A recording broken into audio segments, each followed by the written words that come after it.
Wow, Oy, ano ba iniisip mo riyan? ay ala, Ha? masama pakiramdam ko eh.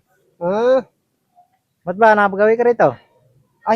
ako ba kay pinuntahan kita at baka ka ako wala kang pinag-uulam dyan eh. Nagkakapanis yung ulam sa amin eh. Yung mga isda. Mga piniritong isda, mga inadobong manok. Ay, nagkakasayang lang. Pinagpapamigayan ko lang sa mga kapitbahay eh. Matindi kaming ulam eh. Baka ako wala kang ulam eh. Kaya pinuntahan kita at bibigyan kita kakao. Ba't ba parang sinisikmura ka ata ba? Ha? Ba parang sinisikmura ka? Aba, mukayain mo ba kay nasabi may ulam? Oo. Ako'y masama na pakiramdam ko. Bakit? Abay, biruin mo ba? Isang linggong, puro lechon ang ulam namin. Ayaw naman. Lechon, baboy, pata. Abay, Matindi na kaming kuwan. Matindi na ang busog ko. Hindi ko na kaya talaga. nako eh, hindi mo nga kailangan ng ulam pala, ano? Hindi. Masasarap pala yung ulam Aba, nyo. biruin mo lechon paksiw, inadobong baboy. Meron pang nilaga. Aba, sawa na ako sa kabababoy. Hindi, maiba ako buka eh. Sa matulin sabi eh, iibahin ko yung kwentuhan, ano? Hmm. Nung isang gabi kasi, Bok, hindi ko makakalimutan yung nangyari sa buhay ko na yun. Bakit?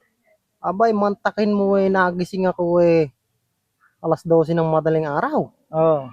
Abay, ba't ka ako parang nakalutang yata ako? Bakit? Nung pala, binuhat ako ng mga lamaw.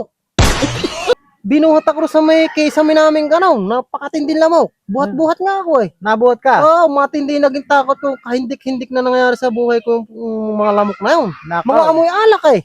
Nako. Tumpa, kung sinabi mo. Bakit? Malamang yun yung napag-i-injikan ko. Na ano? May mga alaga kasi kung lamok. May alaga ka ba lamok? Oo, sa medyo tamado ko at madilim pa. Pag kuha ko ng lagayan na ganyan, niringgilya ko. Pinagtuturukan ko sila. Ba't may sakit ba? May mga sipon eh. Ano yung sipoy lamok? Oo, sa ako pinagpapakawalan. Ang naituro ko pala, Jane. Yun siguro yung nakakuha sa'yo, nakabuhat. Mga lasing.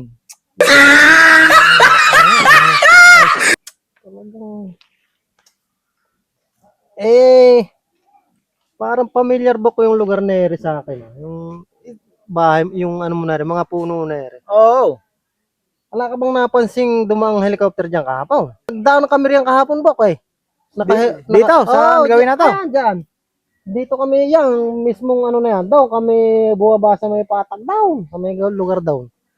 Dumaan kami kahapon dyan, ang sistibo, punong-puno yung helicopter. Oo. Abay, kaya ang nangyayari, kung ako medyo mababa ang rango ko rin sa samahan namin, nakasabit na ako sa hélice ng helicopter. Hindi ba ako nakita? Nako, hindi kita magkikita. Bakit na naman ba?